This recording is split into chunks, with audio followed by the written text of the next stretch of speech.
وطن کی محبت، وطن سے الفت، وطن سے عقیدت، یہ انسان کی فطرت میں ہے۔ وہ انسان چاہے کوئی بھی ہو، اسے اپنی وطن سے محبت ہوتی ہے،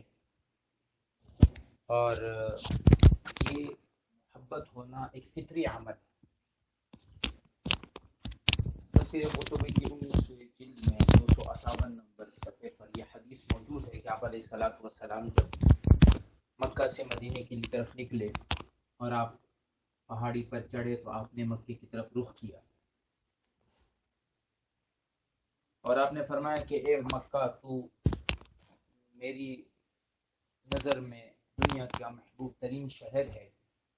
اگر تیرے یہ مشرک اہل مجھے یہاں سے نہ نکالتے تو میں کبھی بھی نہ نکلتا۔ اس لیے کہ آپ علیہ الصلوۃ والسلام مکہ میں پیدا ہوئے، آپ نے زندگی کے 53 سال مکے میں گزارے، آپ کا وطن تھا، آبائی وطن تھا، آپ کو اس سے محبت۔ پھر آپ مدینہ تشریف لائے، مدینہ میں ہجرت فرمائی۔ اب وطن آپ کا مدینہ ہوا، کیونکہ ہجرت کے بعد آپ علیہ الصلوۃ والسلام نے باوجود فتح مکے کے مکے کو اپنا وطن نہیں بنایا، بلکہ آپ مدینے میں ہی رہے، اور یہاں آ کر آپ نے مدینے سے اسی محبت کا اظہار کیا جس محبت کا اظہار آپ نے مکے سے کیا۔ آپ نے فرمایا، صحیح مسلم کی حدیث نمبر 1363 ہے کہ میں اس مدینے کو ایسا ہی حرم قرار دیتا ہوں جیسے ابراہیم نے اللہ سے دعا کی کہ اے اللہ تو مکے کو حرم قرار دے۔ ابراہیم علیہ السلام نے سورۃ بقرہ میں اللہ رب العزت نے اس دعا کو ذکر کیا ہے، رب اجعل هذا بلدا آمنا وارزق اهله من الثمرات من آمن منهم بالله واليوم الآخر۔ حضور صلی اللہ علیہ وسلم نے وہی دعا مدینے کی دی۔ آپ نے فرمایا اللہم بارک فی مدینہ وساعنا، اے اللہ مکے مدینے کے مد میں بھی برکت دے، اس کے سا میں بھی برکت دے۔ صحابہ کہتے کہ آپ علیہ السلام سفر سے جب واپس آتے تھے، جب مدینے کی دیواریں نظر آتی تو آپ اپنی سواری کو تیز کر دیتے تھے، جلدی آپ مدینے کی طرف آتے۔ آپ نے فرمایا جو آدمی اس مدینے کی تکلیفوں پر صبر کرے گا، قیامت کے دن میں اس کا لیے شفاعت کرنے والا ہوں، اور جو آدمی مدینے والوں کے ساتھ برائی کا معاملہ کرنا چاہے، اللہ رب العزت اسے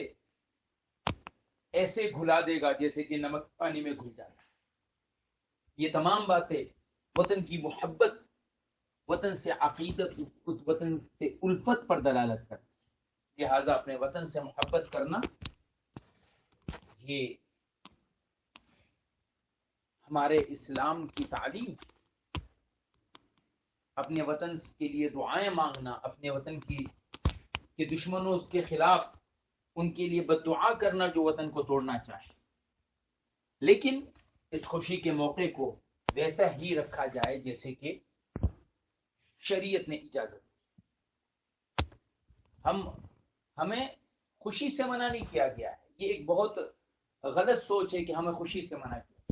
ہمیں اس بات سے منع کیا گیا کہ ہم اپنی خوشی کو غیروں کی خوشی کے ساتھ مشابہ نہ کریں، کیونکہ آپ علیہ السلام کو جہاں کوئی ایسا عمل ملتا کہ جس میں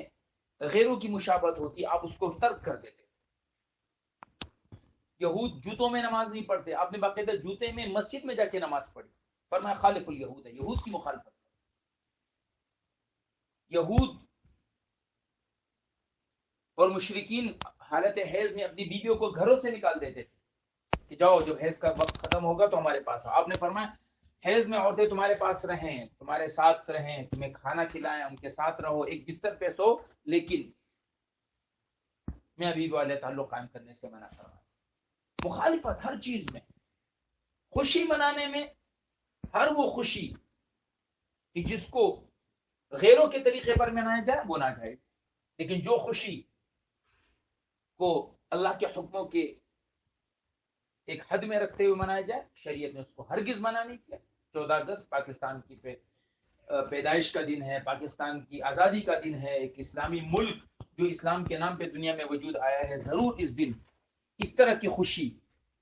ایک آدھ جھنڈی اپنے سینے پہ لگا دی، اپنے گھر پہ ایک جھنڈا لگا دیا، ایک مسرت کا اظہار ہوا کہ اللہ نے ہمیں ایک ایسا ملک دیا جہاں ہم اللہ کا نام لے سکتے ہیں، کھل کر دین کی بات کر سکتے ہیں، جو آدمی دین پر عمل کرنا چاہتا ہے دین پر عمل کر سکتا ہے، ہماری اولاد مسلمان پیدا ہوتی ہے، ہر طرف سے اللہ اکبر کی صدائیں بلند ہوتی ہے۔ اگر ہم چاہیں تو ہم اپنے ملک پر اسلامی نظام کو نافذ کر سکتے ہیں، قرآن و حدیث کی اشاعت ہو رہی ہے، لاکھوں لوگ دین کے ساتھ جڑے ہوئے ہیں، کروڑوں لوگوں کے دلوں میں کلمہ ہے، یہ ایک بہت بڑی خوشی کی بات، الحمدللہ ثم الحمدللہ۔ لیکن اس کے لیے گانے بجانا، اس کے لیے مختلف میوزک کرنا، اس کے لیے کنسرٹ رکھنا، اس کے لیے ناچ گانے رکھنا، یہ پھر غیروں کا طریقہ ہو جائے گا، اور ہمیں یہ بتایا گیا کہ من تشبہ بقوم فہو منہم، جو جس کی مشابہت اختیار کرے گا اس کی طرح ہو جائے گا۔ ہم مشابہت سے اپنے آپ کو بچاتے رہے۔ اللہ رب العزت پاکستان کو سلامت رکھے، اہل پاکستان کو سلامت رکھے۔ اللہ رب العزت پاکستان کی طرف اٹھنے والی ہر میلی آنکھ کو خود ہی پھوڑ دے۔ اے اللہ تو ان کے لیے کافی ہو جا، تیری طاقت ان کے لیے کافی ہے، اور تو ہم سب مسلمانوں کی پورے عالم میں حفاظت کر۔